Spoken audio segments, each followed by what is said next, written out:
Welcome to the Tech Egg. Don't get scrambled. Enjoy the video. You have the document open. Now go straight to File and select Page Setup. Once the dialog appears, focus on orientation because that controls layout. Choose Landscape. This flips the page width versus height. Make sure paper size and margins are set here too. They determine printable area and alignment.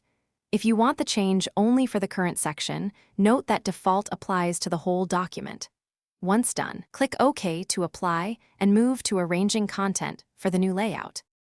Now that the page is landscape, you must adapt content so nothing looks cramped. You will reflow paragraphs, expand tables, and resize images to take advantage of the wider width. Use format options to set columns or change table properties. This preserves alignment and prevents odd line breaks.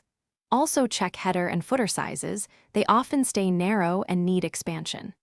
If images overlap text, change wrap settings or use fixed positioning so elements stay where you expect them to on the wider. Finish by saving and exporting.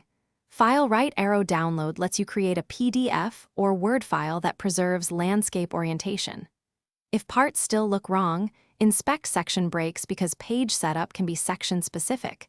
Delete or reapply breaks to unify orientation. Before printing, always use Print Preview to verify scaling and margins. Make sure printers don't auto-fit to portrait. A quick troubleshooting tip. When export loses layout, reopen Page Setup, reconfirm landscape, and re-export. That usually resolves orientation mismatches. Thanks for watching. Consider subscribing if I helped unscramble your problems.